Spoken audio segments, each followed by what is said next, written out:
नमस्कार, आप देख रहे हैं बिहार उज्जवल न्यूज। मैं चेतन थिरानी। आइए देखते हैं आज की ताजा खबर। नहीं दिखा सकते हैं।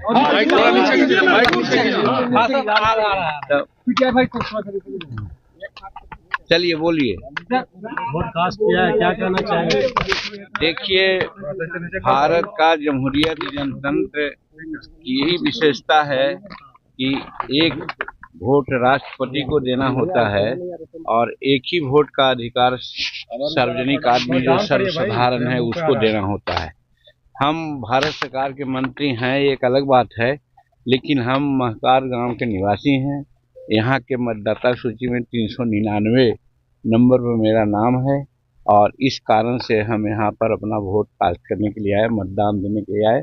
मतदान दिया और आपके बीच में हैं। और जहाँ तक मतदान की बात है, हम लोग एनडीए के लिए वकालत करते रहे हैं।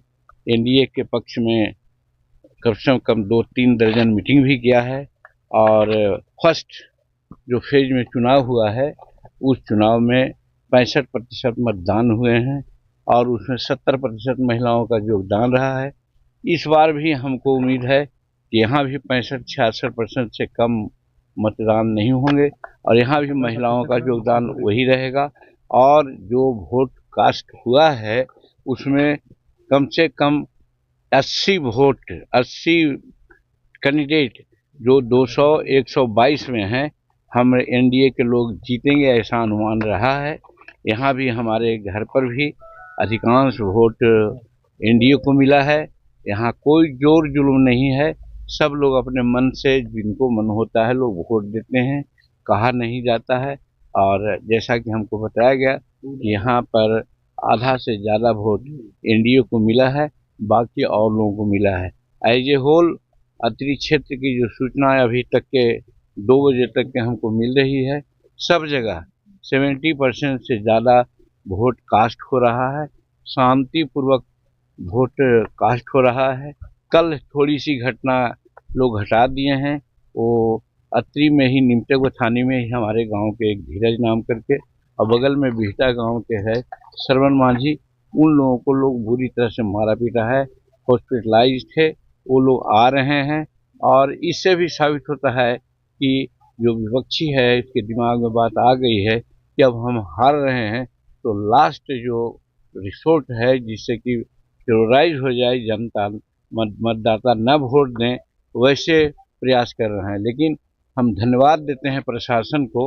आज जैसा कि सुनने में आया है कि जिस इलाका में वो कहते हैं कि हम अत्रि के छत्री हैं, उस छत्री के जगह पर पल पल जगह पर सब सीआरपीएफ तैनात है और हर लोग को वोट देने में यही कहीं रुकावट नहीं है, सब लोग वोट कर रहे हैं।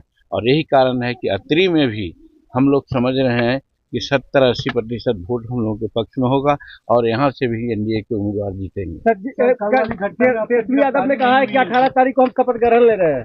देखिए, तेजस्वी यादव ख्याली पुलाव बना रहे हैं, हर चीज में वो कहीं न कहीं कमाई ढूंढते हैं। ऐसा करके वो पदाधिकारियों को भी सूची बना लिए होंगे कि फलना जगह कलेक्टर, फलना जगह एसपी, फलना जगह डीआईजी पोस्ट करेंगे और ऐसे स्थिति में कुछ लोगों से उगाही भी लिए होंगे। उसी तरह से मंत्रिमंडल का भी एक शैडो बना लिए होंगे और मंत्री जिसको बनाने की बात है उससे भी कुछ पैसा लिए होंगे। तो उनका ये लेने का, ये सब करने का एक आदत है। लेकिन सच्चाई यही है कि यहाँ महागठबंधन की सरकार की कोई दूर दूर तक संभावना नहीं है। सारी बात हो रही है, सभी मीडिया के लोग भी अब बात ऐसा करने लगे हैं कि 14 तारीख को जो रिजल्ट होगा वो एनडीए के पक्ष में। कितना सीट आएगी सर? अब हमने कहा है कि कम से कम 160 सीट एनडीए को मिलेगा। दोनों जो चुनाव हुए हैं 6 को भी आवाज हो रहे हैं। तो दिल्ली में जो घटना घटी है उसको लेकर सर क्या आप लोग का स्टैंड है? देखिए, इसके बारे में हम कम से कम दर्जनों बार बोल चुके हैं, पता नहीं क्यों आप लोग रिपीट करते हैं। आप लोग एक दूसरे से संबंध रखते हैं कि नहीं रखते हैं। आपने देखा होगा कि ऑपरेशन सिंदूर यहाँ हुआ है, गलवान में हमारे बेटियों के सिंदूर को लोग लूट लिया था, हमारे जवान को शहीद हो गए 26-27 को।